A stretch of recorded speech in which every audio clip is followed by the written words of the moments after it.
प्रिय छात्रों, नमस्कार। आज हम कादम्बरी कथामुखम के शाल्मली तरु वर्णनम का अध्ययन करेंगे। इससे पहले हमने विंध्याटवी, अगस्त्य आश्रम और पंपा सरोवर का अध्ययन किया है।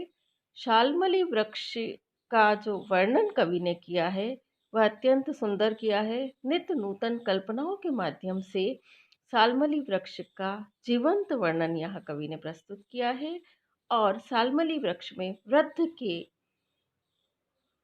जीवन का यहाँ वर्णन किया है। वृद्ध पुरुष के जीवन की जो सारी विशेषताएं होती है, व्यक्ति की शरीर से संबंधित विशेषताओं को यहाँ कवि ने उजागर किया है। वृद्ध पुरुष के शरीर में भी नाड़ियां उभर कर आ जाती हैं, वो शक्तिहीन हो जाता है, उसे दूसरों का आश्रय लेना पड़ता है। इसी प्रकार की कुछ विशेषताओं को कवि ने शाल्मली वृक्ष के माध्यम से प्रतिपादित किया है, प्रस्तुत किया है। शाल्मली वृक्ष का ऐसा जीवंत चित्रण कवि की सूक्ष्म निरीक्षण शक्ति का ही प्रतिपादक है। अब मैं इस अनुच्छेद को पढ़ रही हूँ। तस्यैव पद्म सरसः पश्चिमे तीरे राघव शर प्रहार जर्जरित जीर्ण ताल तरुषण्डस्य च समीपे दिग्गज करदण्ड अनुकारिणा जरद अजगरेण सततम आविष्टित मूलतया बद्ध महा आलवाल इव तुंग स्कंधौ अवलंबिभिः अनिलवैलितैः अहि निर्मोकैः धृत उत्तरीय इव दिक्चक्रवाल परिमाणम इव घृणता भुवन अंतराल विप्रकीर्णेन शाखा संचयेन प्रलयकाल तांडव प्रसारित भुजिसहस्रम उडुपति शेखरम इव विडम्बयितुम् उद्यतः पुराणतया पतन भयाद इव वायुस्कंधः लग्नः निखिल शरीर व्यापिनीभिः अति दूर उन्नताभिः जीर्णतया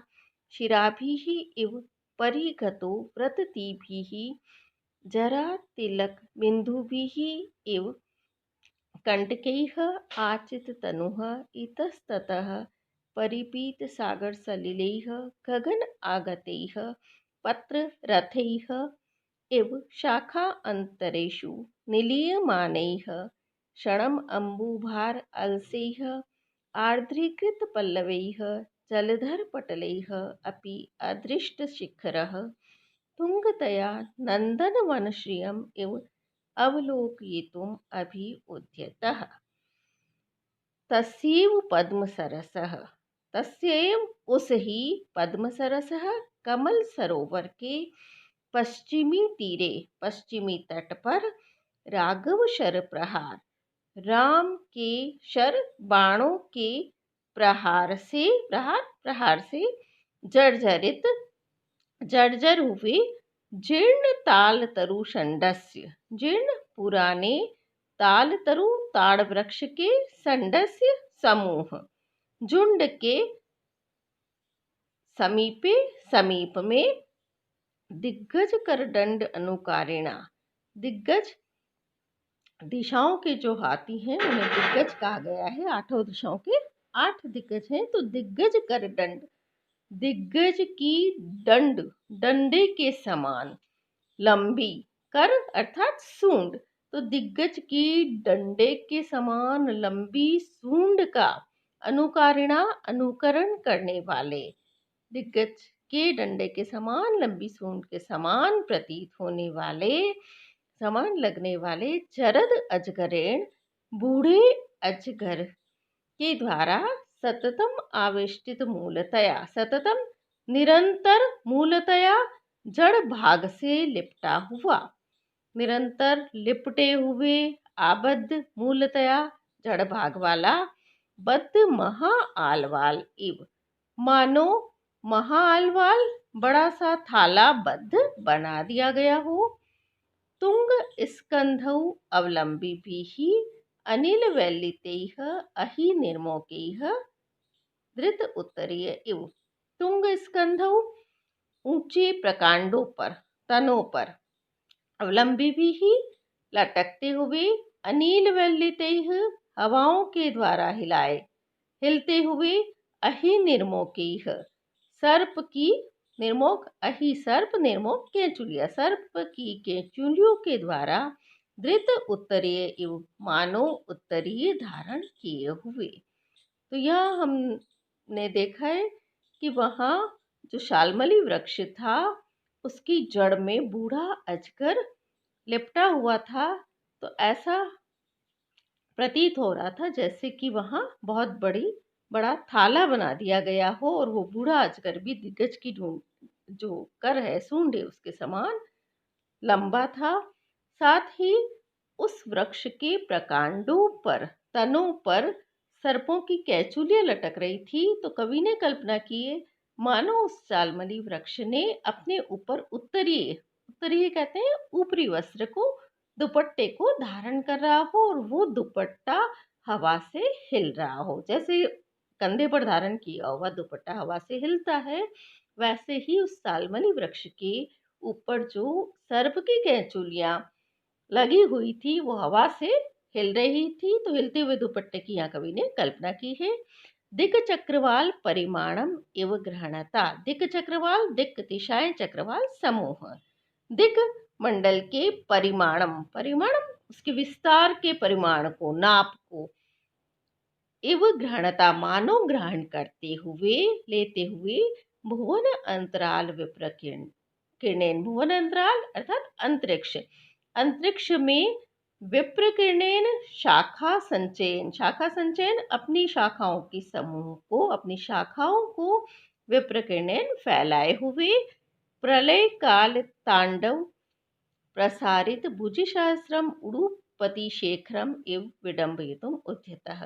प्रलय काल में तांडव नृत्य के लिए भुजिसहस्रम हजारों भुजाओं को प्रसारित फैलाए हुए, उडुपति शेखरम इव, उडुपति शेखरम जिसके शिखर भाग पर सिर पर चंद्रमा है अर्थात शिवजी का इव मानो विडंबितुम उद्यतः अनुकरण करने के लिए तैयार, उनकी नकल करता हुआ, उनके समान प्रतीत होता हुआ। तो वह शाल्मली वृक्ष अंतरिक्ष में अपनी शाखाओं को फैलाए हुए था और इतना अधिक विशालकाय और दीर्घ था और इतनी अधिक उसमें शाखाएं थी कि ऐसा प्रतीत हो रहा था मानो प्रलय काल में तांडव नृत्य करने के लिए शिवजी ने अपनी हजारों भुजाओं को फैला लिया हो और हजारों भुजाओं को फैलाकर वो नृत्य कर रहे हो। तो शिवजी, ऐसे शिवजी का अनुकरण करने के लिए वो उद्यत हो, प्रस्तुत हो, तैयार हो। इस प्रकार से कवि ने सुंदर और नूतन कल्पना की है। इससे यहाँ शाल्मली वृक्ष की विशालता, विस्तृतता और ऊंचाई, अत्यधिक उच्चता का बोध होता है, ज्ञान होता है। पुराणतया पतन भयात एवं वायु स्कंदः लग्नः, पुराणतया पुरातन होने से, पुराना होने से, पतन भयाद एवं गिरने के भय से, एवं मानो गिरने के भय से, वायु स्कंदः लग्नः वायु के कंधे से लगा हुआ। यहाँ कवि ये कहना चाह रहे हैं कि वो शाल्मली वृक्ष अत्यंत पुराना था, पुरातन था और हवा के कारण हिल रहा था। तो कवि ने कल्पना की मानो वो वायु के कंधे से, गिरने के भय से वायु के कंधे से लग गया हो। जैसे कि हम देखते हैं कि अन्य भी कोई व्यक्ति गिरने के भय से दूसरों के कंधे का सहारा ले लेता है।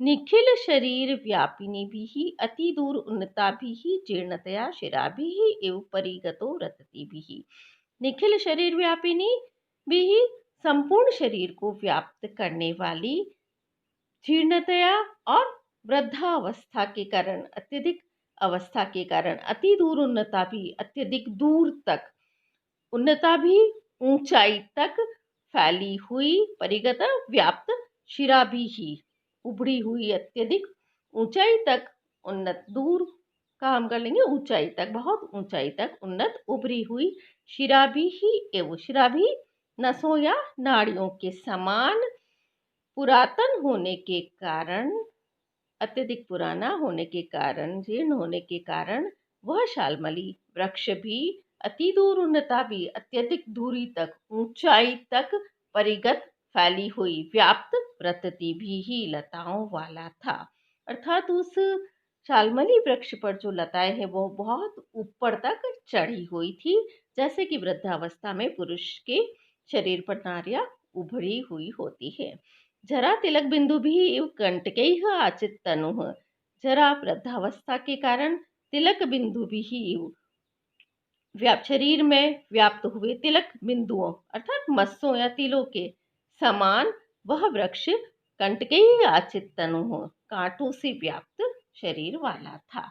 तो जरा तिलक बिंदु भी वृद्धावस्था के कारण तिलक बिंदु मस्सों या तिलों से आचित तनु व्याप्त शरीर के समान वह शाल्मली वृक्ष कंटकैः कांटों से आचित व्याप्त था।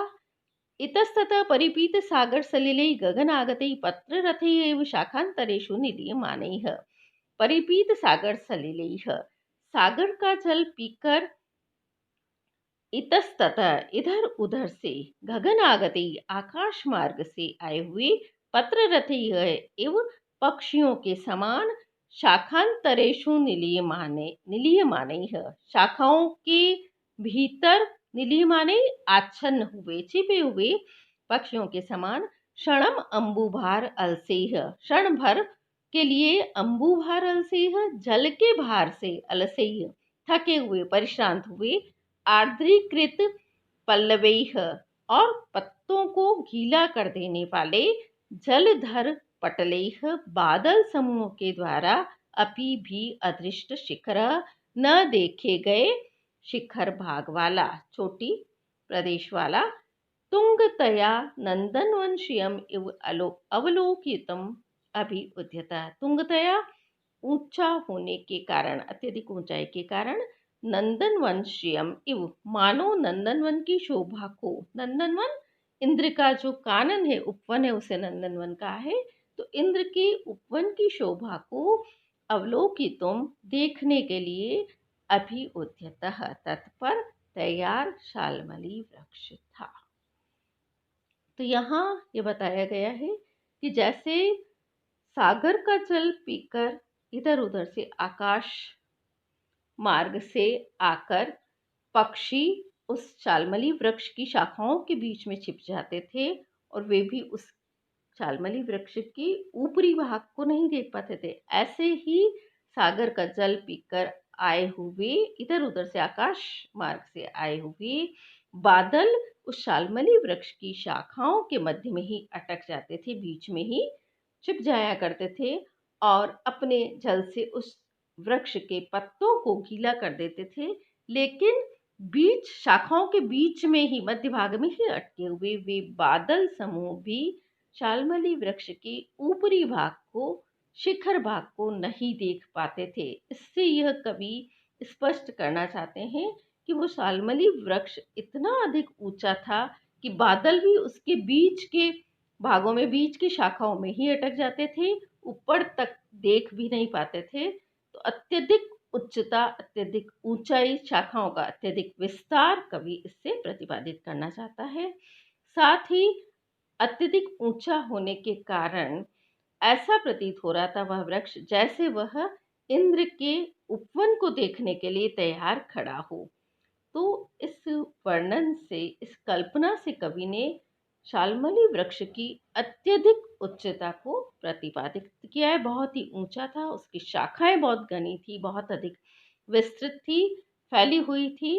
तो यहाँ इस अनुच्छेद में हम देखते हैं कि कवि की सुंदर कल्पना शक्ति का यहाँ हमें बोध होता है, ज्ञान होता है।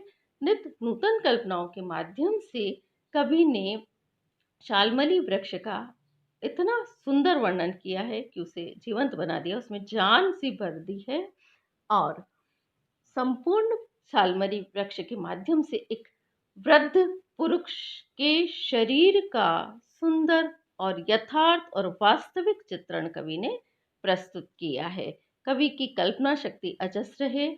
उत्प्रेक्षा अलंकार का इस अनुच्छेद में उपयोग हुआ है। एक आध जगह को, एक आध स्थान को छोड़कर संपूर्ण अनुच्छेद में उत्प्रेक्षा अलंकार की सुंदर छटा में दिखाई देती है। वर्णन शैली में कवि अत्यंत ही माहिर है। शाल्मली वृक्ष का सुंदर इन्होंने वर्णन किया है। जब तक वर्णन पूरा नहीं करते विषय वस्तु का, तब तक कवि रुकते नहीं है। ये इनकी अपनी विशिष्टता है। आज बस इतना ही। धन्यवाद।